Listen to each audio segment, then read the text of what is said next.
October 1995. In Lynchburg, Virginia, 16-year-old Ethan Walsh spent 6 days home alone, his parents having gone on vacation for the week, while his 3 siblings stayed at their friends' and relatives' homes. What happened to him was disturbing and terrifying. This is a story he told a psychologist who evaluated him after Ethan passed away, 2022. His family decided to release the progress notes taken by the psychologist. Monday, October 2nd. I was excited to be alone for the week, the whole house to myself, and access to a car. It took some convincing, but I talked my parents into letting me stay by myself. Never again. It was fall break, so I woke up late that first morning. About 9 a.m., I think. My parents had left for the airport very early that morning, dropping my 2 sisters and brother off at their friends' and cousins' houses along the way. It started out like a typical day for me. Wake up, eat breakfast, lounge around for a while, then decide what I was going to do. A few hours later, I called my friends to see if they wanted to hang out. After talking for a bit, we decided to catch the 7 p.m. movie that night. I don't even remember the movie we watched, but I clearly remember everything that happened when I came home. Like normal, I pulled the car into the garage, got out, and walked up the steps to the door that led to the mudroom. To my left, down the stairs, were my sister's rooms, and to my right was the laundry room. As I opened the door, casually walking in, I froze. Fear gripped. From the basement came a sound, a blur of radio static, along with a strange, deep voice I couldn't understand. I assumed it was my sister's stereo, which I knew without a doubt was turned off when I left. I immediately turned around, ran back into the garage, jumped into the car, and sped out of there as fast as I could. My first thought was someone had broken into the house and was downstairs. I quickly decided to go to the nearest payphone and call the police. After calling, I drove to a nearby church and waited for the police to arrive. As soon as I saw the police car pass the church, I started the car and followed them to my house. Once there, I parked on the street and walked up to the officers. They asked if I was Ethan, and I said I was. They asked me to explain what was going on, so I told them I had just gotten home from watching a movie with my friends. When I entered the house, I heard what sounded like radio static, along with a strange voice coming from the basement, most likely from my older sister's room, as she had the stereo. I told them I knew for sure it wasn't on when I left, and I was worried someone had broken in. They told me to wait outside while they searched the house. I opened the garage door and watched as they took out their weapons and flashlights and walked into the house through the same door I had entered. I was still frightened, so I got into the car and locked the doors while waiting. Before getting in, I checked the back seat to make sure no one was hiding there. I'm not sure how long the officers searched, but it was about 15 to 20 minutes. As I waited, I kept looking behind me, expecting someone to be in the back seat or approaching the car. I sighed with relief when I saw the officers come out, laughing. That helped ease my mind. One of the officers tapped on my car window with his flashlight. As I rolled it down, he said, "Everything's fine, young man. The radio was on in the basement, so we turned it off. It was probably just a glitch with the stereo. Call us if you need anything else, but it's safe to go inside." We checked every inch of the house.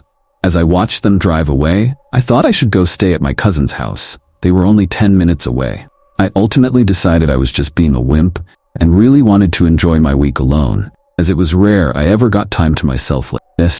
Tuesday, October 3rd. I woke up feeling like crap. I hadn't slept much, if at all. Every little sound made me jump. It was a long night. As I made my way to the kitchen, I paused at the top of the stairs, leading down to my sister's rooms.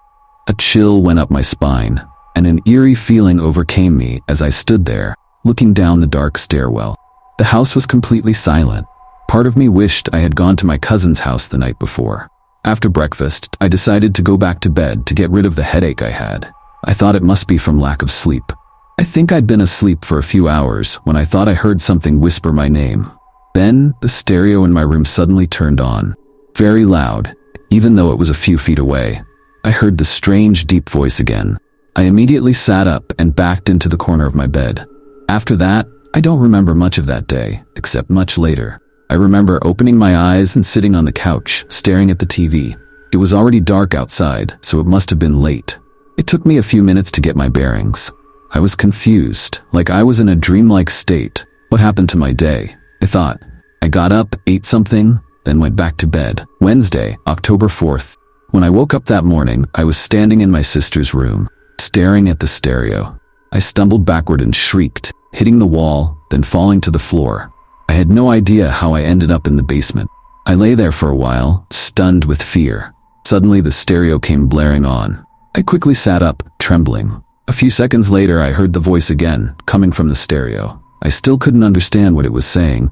It sounded almost like chanting. I stood up, ran over to the stereo, and yanked the plug from the outlet. Then I bolted upstairs to my room and jumped into bed. As I lay there, my mind raced in all directions. I asked myself aloud, what's happening? By losing my mind, I must have fallen asleep again, because when I woke up, it was late afternoon. I could see through my window that the sun was in the west, getting low. I sat up, feeling awful, as if I hadn't slept in days. But I had done nothing but sleep. It didn't make any sense.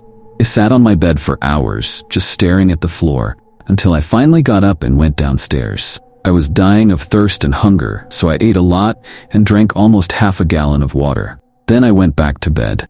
Thursday, October 5th. That night, I had the worst nightmare.